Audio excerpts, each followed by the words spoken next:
Chapter 2. Through a Glass Darkly, but then Face to Face. Mind is a mental process, not an object, a conscious movement arising in a much broader field of awareness. As such, minding is something we do, not something we have.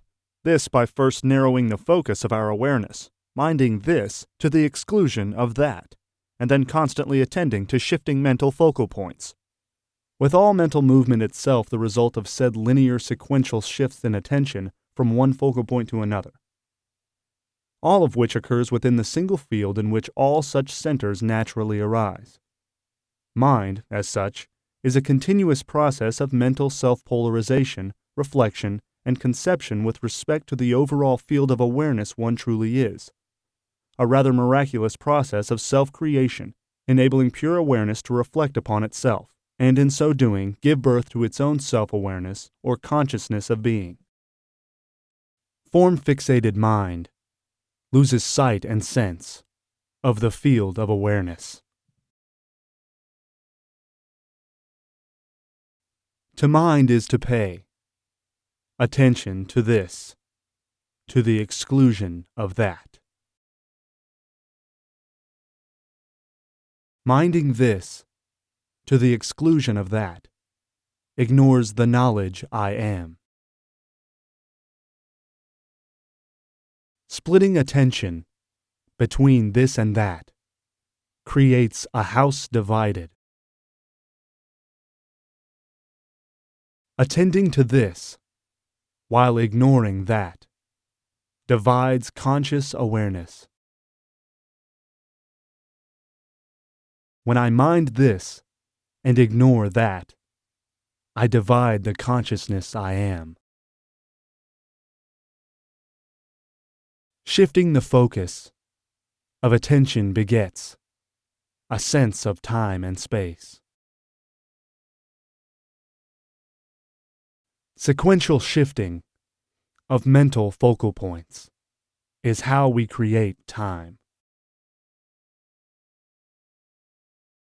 Narrowing focus and shifting attention is the origin of space. Paying attention is equivalent to self-sacrifice and love. Who abides on the throne of conscious attention in your mental house? A mind split between this and that is a self-divided house. Alternating one's attention between this and that fragments being. Attention focused anywhere but here and now leads only to hell. The highway to hell is conscious attention fixed on future or past. Focusing on one thing while ignoring others divides awareness. Self-focused mind is a mental house divided, Cain against Abel. Self-identified with a partial state of mind, amnesia sets in. To stop thinking, you must cease to identify with the thought process.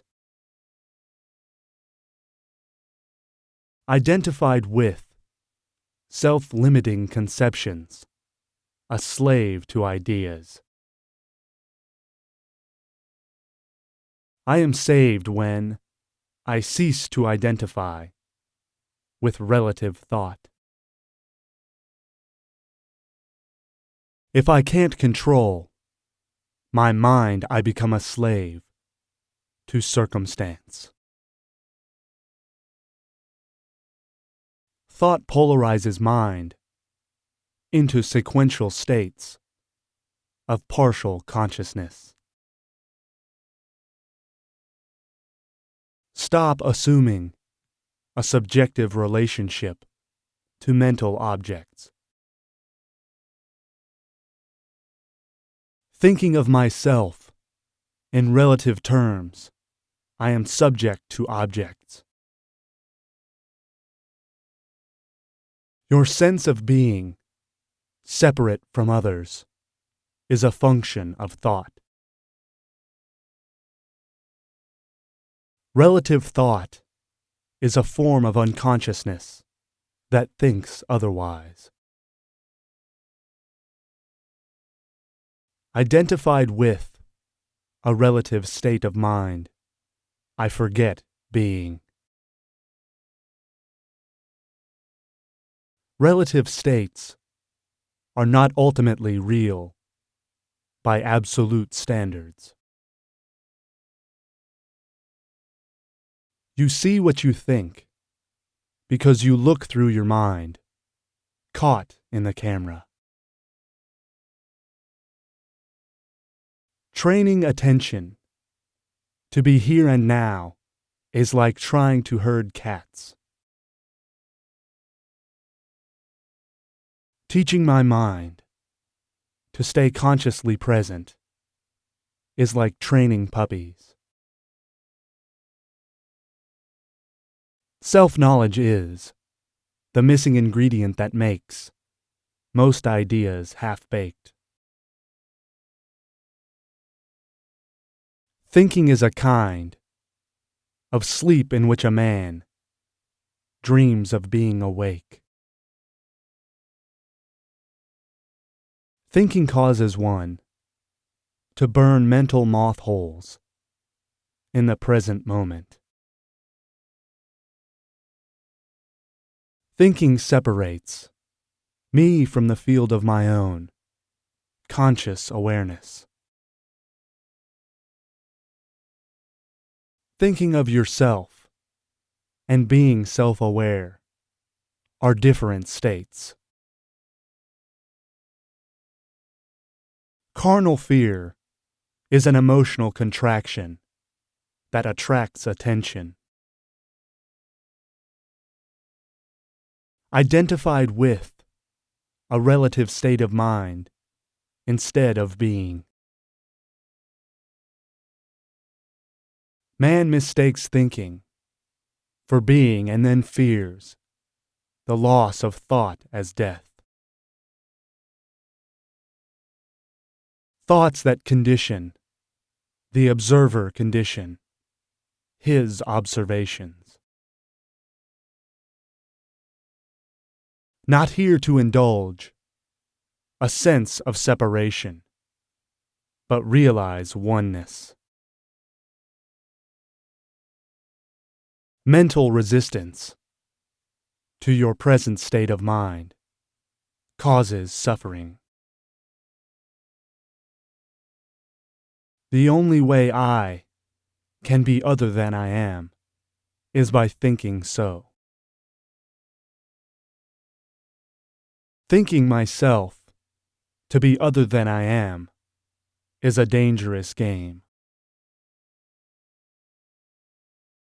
Without any doubt, thinking about thought is the road to perdition.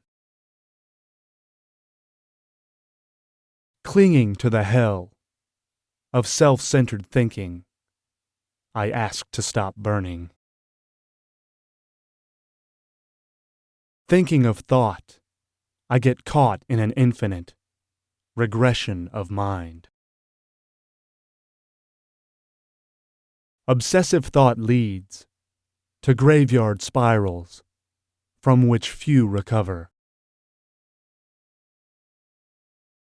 Most fail to realize that I, as a thinker, am just another thought.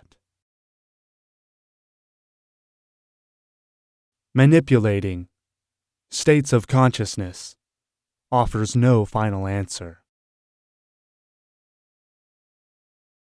When I think I'm not fully conscious of being present here and now, a self-emptied mind has a capacity for perfect resonance. Conscious awareness ceases to be relative when I stop thinking. The only thing that's absent from the present is conscious attention. Entertaining thought reduces the mental space available for being. Entertaining doubt about future circumstances is a real nightmare. If you can't control your own mental processes, what do you control? The battle is lost when a man lets his mind get the best of him. The human mind is a process of minding this while ignoring that. Focused attention brings mental energy to a single point. Judgment is born of a relative state of mind entertained by man. A mind that expands beyond polar opposites is self-transcending.